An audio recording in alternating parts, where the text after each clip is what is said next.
é uma aula que eu vou conversar com vocês sobre a importância dos trabalhos, sobre as histórias das avós que vocês escreveram, tá?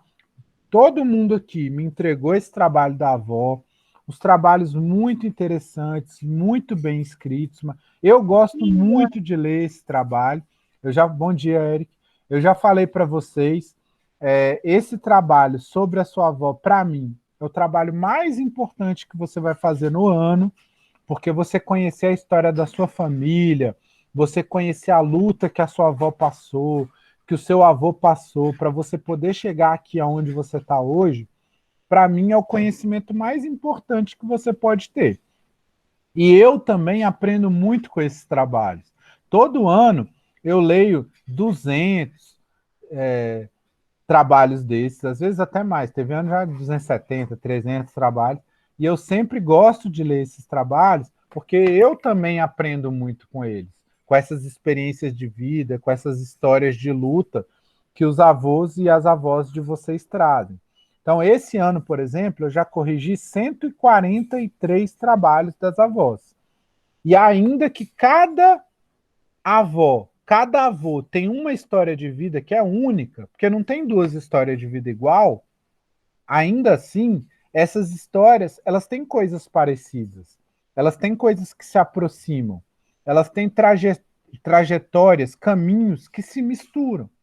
Por exemplo, se a gente for olhar desses 143 trabalhos de avós que eu já corrigi, 23 são de avós que vieram do Piauí. 21 são de avós que vieram de Goiás. 19 são de avós que vieram da Bahia. 16 são de avós que vieram de Minas Gerais. 13 são de avós que vieram do Maranhão. E isso, assim, só para falar os principais. Porque tem do Rio de Janeiro, Pernambuco, Tocantins, ou seja, do Ceará, tem de um monte de estados. Tem até de avós que vieram de fora do Brasil. Teve uma avó do Peru e uma avó do Equador, que para mim é novidade. É a primeira vez que eu leio trabalho sobre avós que vieram de fora do Brasil. Mas o interessante é como todos esses caminhos dessas avós que nasceram em lugares diferentes convergem, se direcionam para Brasília, tá? Porque a maioria desses avós que vocês entrevistaram não moram mais no lugar onde eles nasceram. Só 21 avós moram no mesmo lugar. 122 avós mudaram do lugar onde eles nasceram para procurar uma vida melhor, para ter um emprego mais digno, para conseguir uma moradia para viver com os filhos, para dar uma condição de estudo e de vida melhor para os filhos. Então, mesmo que a sua avó não tenha saído lá do lugar onde ela nasceu para vir para Brasília, os filhos dela vieram, tanto que vocês estão aqui hoje.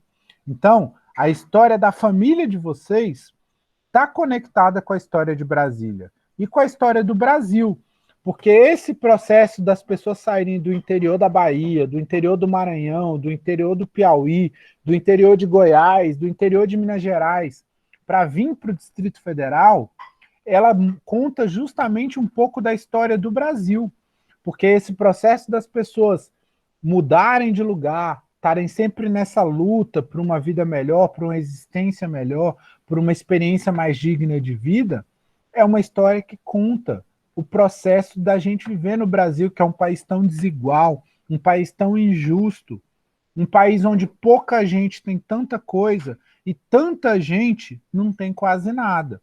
Então, a gente consegue entender um pouco da história de como o nosso país funciona prestando atenção na história da nossa própria família, na história das pessoas que vieram antes da gente. E a gente aprende também a valorizar a luta dessas pessoas. Porque, para mim, o principal desse trabalho também é que você preste atenção no que foi a vida da sua avó e do seu avô. Porque, às vezes, a gente não percebe o tanto de privilégio, de coisa boa que a gente tem na nossa vida. A gente precisa olhar para como era difícil antes. Quanto vô, quanta avó não contou aí no trabalho que vocês escreveram que a infância deles foi difícil, que lá onde eles viviam tinha pouca coisa, tinha muito trabalho, desde criança tinha que ajudar na roça, tinha que ajudar a cuidar dos irmãos, tinha que ajudar os pais, porque se não ajudasse, não ia ter comida, não ia ter roupa. Quantos não foram para a escola, até conseguiram ir para a escola um pouco, mas não puderam terminar os estudos, porque precisava ajudar a família. Então, a maioria dos avós de vocês tiveram alguma oportunidade de estudar. É claro, teve a avó que terminou o estudo, teve a avó que foi professora depois, teve a avó que terminou a faculdade, mas a grande maioria desses avós estudaram o mínimo ali para aprender a ler e escrever, para aprender a fazer as contas básicas, porque eles já tinham obrigações parecidas com as obrigações de estudar. Ser criança era bom, mas na época deles não era como hoje em dia, onde tem uma lei que proíbe criança de trabalhar, que fala que as famílias, a escola, todo mundo é obrigado a cuidar das crianças e dar oportunidade para elas. Essa legislação é uma coisa muito nova. O Estatuto da Criança e do Adolescente é uma lei de 1990, galera. Eu sou mais velho que essa lei. Quando essa lei foi feita, eu tinha 10 anos de idade já, por exemplo. Então, essa ideia que criança não pode trabalhar é uma novidade. Na época dos avós de vocês, o povo achava era errado, era criança não trabalhar, porque criança tinha que ajudar, tinha que ter responsabilidade. Então, essas mudanças a gente vai entendendo e conhecendo elas, prestando atenção nesses trabalhos das avós de vocês. E aí a gente percebe que tem muita coisa diferente, mas que tem muita coisa parecida. Então, por exemplo, nos trabalhos, a maioria dos avós de vocês, 23, falaram que eles trabalharam com agricultura na roça a vida inteira. Mas teve a avó 12 que falaram que eram domésticas, 10 que falaram que era dona de casa, 9 que falaram que era babá, teve 3 avós que falaram que era pedreiro, 5 que falaram que era professora, 11 que falaram que era funcionário público, 5 que falaram que era comerciante, 4 que falaram que era vendedora, uma que falou que era diarista, jornalista, carpinteiro, cobrador de ônibus, gerente de loja, copeira, feirante, balconista, zeladora, cozinheira, lavadeira, serviços gerais, técnico em enfermagem, caminhoneiro, cabeleireiro, auxiliar de limpeza.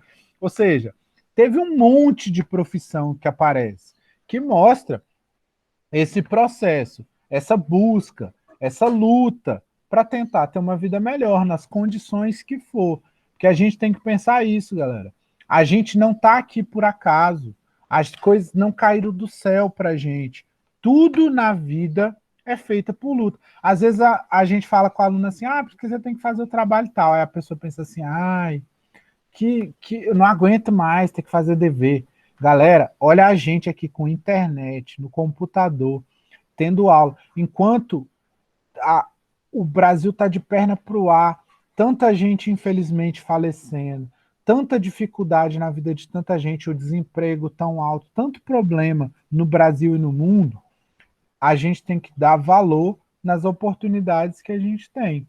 Às vezes é difícil, é cansativo, é problemático, mas a gente tem que pensar que as pessoas que vieram antes da gente, os pais, os avós, eles tiveram que passar dificuldades muito maiores ainda para a gente poder estar tendo essa oportunidade hoje em dia, tá? Então, assim, é uma coisa de até homenagear eles. Esse trabalho é uma oportunidade de homenagear, de prestar honra ao avô e à avó de vocês por essa experiência de vida e por tudo que eles fizeram por vocês. Às vezes foi trocar uma fralda de madrugada ali, cuidar de um dente que estava doendo, de uma febre que teve à noite, mas também às vezes nessas pequenas coisas, até no que a gente não está vendo, que eles fizeram por vocês para vocês estarem aqui. E aí a última coisa, as últimas coisas que eu quero comentar é: a maioria das avós preferiu o mundo antigamente, né? Tem algumas que falam que hoje em dia é melhor por causa da tecnologia, que a vida é mais fácil. está mais desenvolvida, mas a maioria lembra que hoje em dia o mundo está muito violento, que o respeito entre as pessoas diminuiu muito, que o contato, o respeito dos jovens com as pessoas mais velhas não é igual antigamente, e que por isso eles preferem esse mundo como era antes, né? Que às vezes a tecnologia melhorou, mas a convivência entre as pessoas piorou. E aí eles sentem falta dessa coisa da convivência, tá bom? E a outra coisa que eu queria comentar com vocês é que dos 143 trabalhos, 122 foram sobre a avó, só 21 foram sobre o avô. E isso é uma coisa que acontece todo ano. Sempre tem mais trabalho sobre a avó. 80% dos trabalhos ou mais são sobre a avó. Eu já corrigi mais de 2.000 trabalhos sobre vô e vó desses anos todos, desde 2010, e sempre aparece a avó mais por 3 motivos. Primeiro, em média, as mulheres vivem mais que os homens. Homem é bicho agressivo, homem gosta de confusão, de caçar encrenca, de arrumar briga. Então, os homens morrem, em média, mais novos que as mulheres. Homem morre mais assassinado, homem morre mais em acidente de trânsito. Então, assim, em média, as mulheres vivem 10, 11 anos mais que os homens. Então, muitas vezes o vô já morreu e a avó ainda está viva. Então, isso é um motivo de ter mais trabalho da avó. Além disso, o homem cuida menos da saúde, né? Mulher é mais preocupada com saúde, dá mais atenção. O homem geralmente só vai cuidar do problema da saúde quando o problema já está muito avançado. E aí, isso também faz com que eles geralmente faleçam mais cedo. Isso é a primeira coisa. A segunda coisa é que as mulheres dificilmente abandonam a família. Se a gente for acompanhar a trajetória de muita família, às vezes a mulher é pai e mãe da família. Infelizmente, isso era normal antigamente e é normal hoje em dia ainda. Porque o tanto de história de homem que abandona a família, às vezes abandona a mulher na gravidez ou quando logo que o filho nasce, porque ele só está preocupado com ele, vai fazer outra família, enquanto a mulher está ali se desdobrando, trabalhando, caçando condição para criar os filhos dela, né? Então a mulher geralmente fica com a família o tempo inteiro. Então esse é o segundo motivo. As mulheres são mais presentes na história da família do que os homens. E o terceiro motivo, que também acontece muito, é que geralmente as mulheres, por estarem mais presentes na família, elas gostam mais de contar a história delas, dão mais atenção para os netos, participam mais da vida do neto que os avós. Então, muitas vezes, quando você vai entrevistar, é a avó que prefere contar do que o avô. Ou então, às vezes, mesmo quando você vai falar com seu pai e com a sua mãe, eles conhecem mais a história da mãe deles do que a história do pai deles, porque eles foram mais criados junto com a mãe estava mais presente em casa, a mãe conversa mais, dá mais atenção, e aí por isso o seu pai e a sua mãe sabem mais da mãe deles do que do pai deles. Todos esses 3 motivos juntos fazem ter muito mais trabalho sobre a avó do que trabalho sobre o avô, tá? Então, assim, isso tudo, pessoal, são informações que estão lá nesses trabalhos que vocês trazem e fazem a gente conhecer não só a sua história, como a história da sua família, como a história da sua cidade, como a história do seu país. Tudo isso a gente vai percebendo lendo esses trabalhos sobre as avós de vocês.